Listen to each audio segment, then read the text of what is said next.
My name is Alexis, And I'm Lori. and we have this presentation called Healthier Plate, Healthier Planet, which connects environmental health to plant-based nutrition and planet sustainability.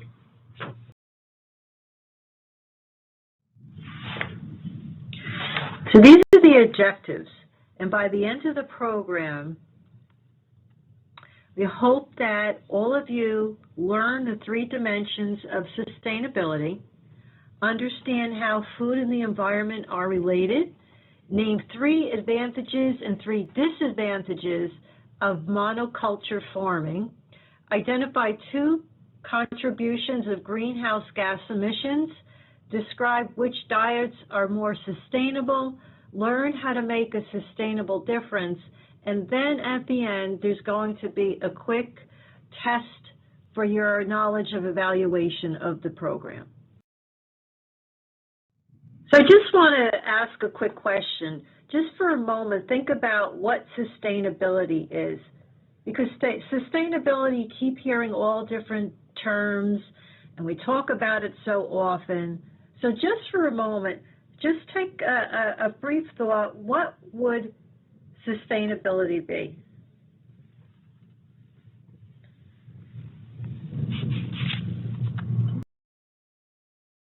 So when shifting to sustainability, there's 3 different dimensions. And sustainability is commonly considered to have the environmental, economic, and social dimensions. Now, this is what actually joins together sustainability.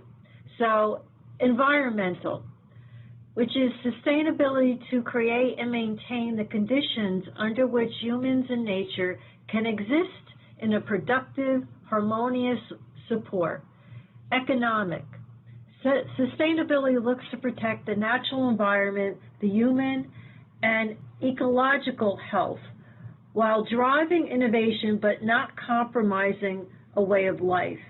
And social dimension, which is the sustainability that's associated with the organization's holistic approach or a natural approach, considering everything from manufacturing to logistics to customer service, and for example, in the corporate world.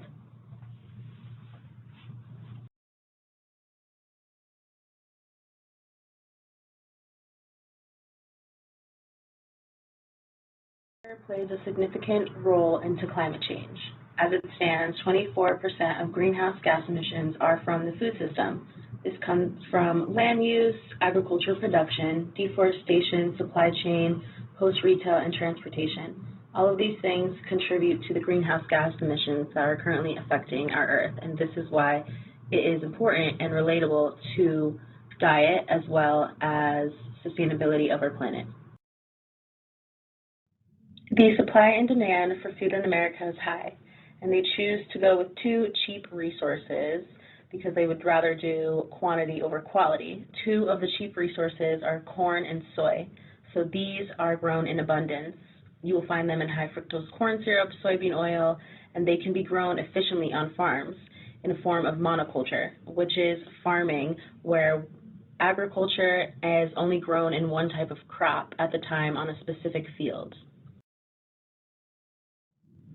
This form of agriculture, monoculture, has its pros and cons. A few pros being productivity and efficiency, easier to manage, specialized production, and it meets the high supply and demand costs. When farming just one type of crop, you only need certain types of machinery compared to other types of farms with more diversity. Some of these cons are pest infestations, the use of greater amounts of pesticides, soil degradation, and fertility loss due to the decrease in biodiversity in the soil. Monoculture depletes soil, forcing farmers to use greater amounts of pesticides and fertilizers. Since they're only planting one type of crop, a huge amount of pesticides will come in, and they would have to use stronger pesticides and fertilizers in order to revitalize the soil. And these are known as forever chemicals. An example of how this is terrible for our Earth is the dead zone. Runoff from these farmlands are the contributing factors to the dead zone in the Gulf of Mexico, where no fish or other animals can live.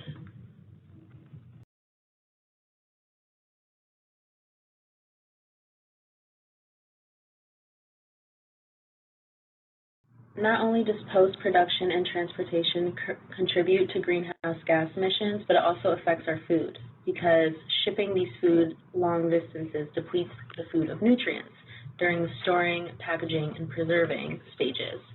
Growing food and consuming it locally is better. So going down to your local farm or market is going to be better than consuming foods that travel long distances. Wasting nutrients also has to do with sustainability. So there's a difference between food loss versus food waste. So food loss is before the food reaches the consumer. Food loss occurs before the food actually reaches the consumer as a result of the issues in production, storage, processing, and distribution phases. And I think it's important to really take a look at the chart to the left. On one side, on the left side, you can see the different parts of food loss. And this again has a large part to do with the transportation part as it's being brought to the consumer versus food waste, which refers to the food that is fit for the consumption, but it's discarded at the retail or consumption phases. And a very good example of that is that this often happens with restaurants. So at the end of the night, most of the restaurants have extra food, but it doesn't go out to the public and it gets thrown away. So sometimes you have organizations, they're called City Harvest, New York has that, and they pick up the extra food and bring it to homeless shelters. So at least there's use of food. But normally that's considered food waste.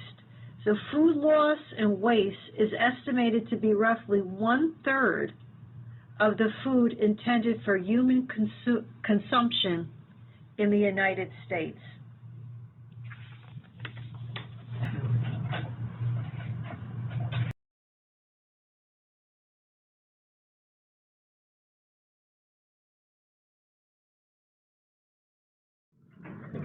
The way the world is eating now is not sustainable. The age-adjusted prevalence of obesity just in New Jersey alone is slightly lower than in the United States.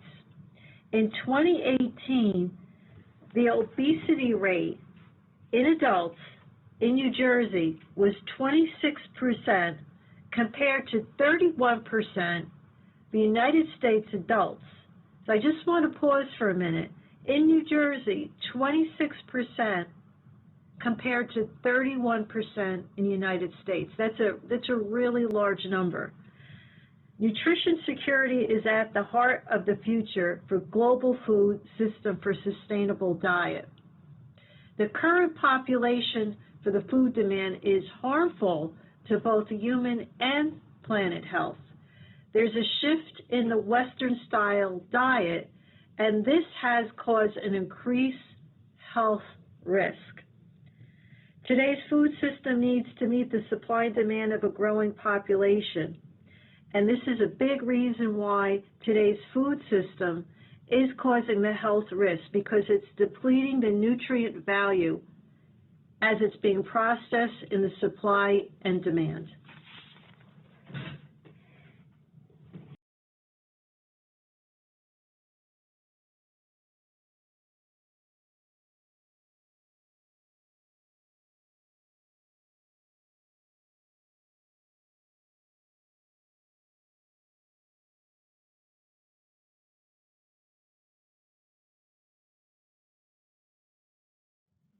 Luckily, there are ways to naturally repel pests without the use of harsh chemicals. A few plants that you can plant in your garden or just around a farm to repel pests naturally are basil, bay leaves, chives, garlic, dill, and some others, as you can see on the slide. So what else can be done to promote sustainability? Well, working within your community is a very large part of that. The social benefits are connecting with key stakeholders that are in the community, but also increases the support system as well as resources and networks.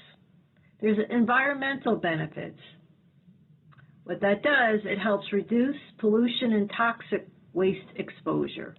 The production of plant-based products increases awareness towards economic environmental health value. And there's also agricultural benefits. The main environmental impacts of agriculture products can change for the positive. And this is true from across all different kinds of supply chains. Primarily, it's for fertilization and plant production and land use.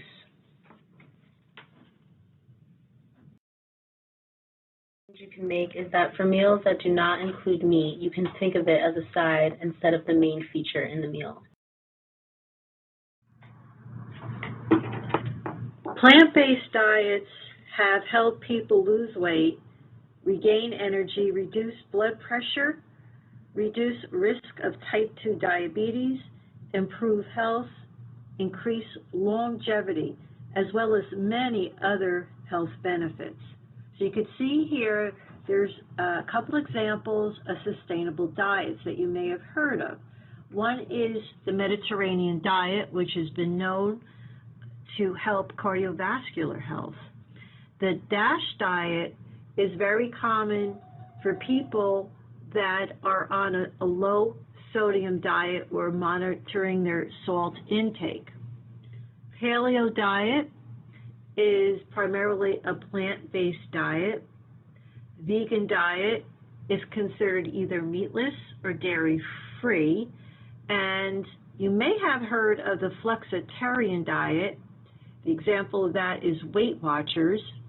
A keto diet is primarily high protein and low carbs, and the Nordic diet is fish-based, which is increasing your omegas, which is also very good for your cardio health. As some examples of food that's eating unprocessed is tofu, lentils, seeds, vegetables, fruits, and whole grains. And once again, these have very good health benefits.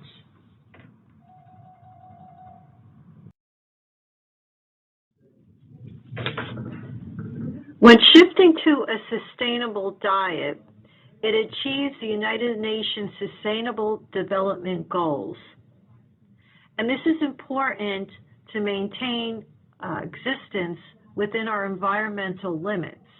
If you look to the right, there's a diagram, and the diagram to the left is a food pyramid.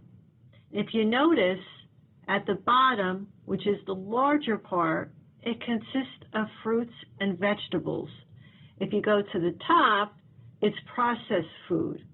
To the right is an environmental pyramid. On the top, you'll see a larger part that consists of the meat. When you drop to the bottom, there's vegetables and there's fruits. So the important part of this diagram shows that the bigger part and the larger part that has more health benefits is the food pyramid, which consists of the fruits and vegetables. And eating more unprocessed food has been proven to lower cholesterol, decrease certain cancers, increase the colon function, increase the body's intake of important nutrients and minerals, and decrease type 2 diabetes. The resource used for this presentation was the Eat Lancet Commission, which consisted of 37 world-leading scientists brought together from across the globe in 16 different countries that came together to answer the question if it was possible to feed a future of 10 billion with a healthy diet within planetary boundaries. This study was done, and you can find more information of it online. This also coincides with the U.S. agreement during the Paris Climate Agreement to limit global warming to well below 2 degrees Celsius compared to industrial levels.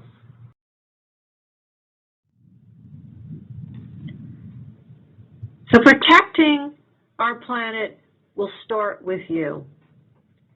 There's many different ways you can choose to start different activities or different ways to protect our planet.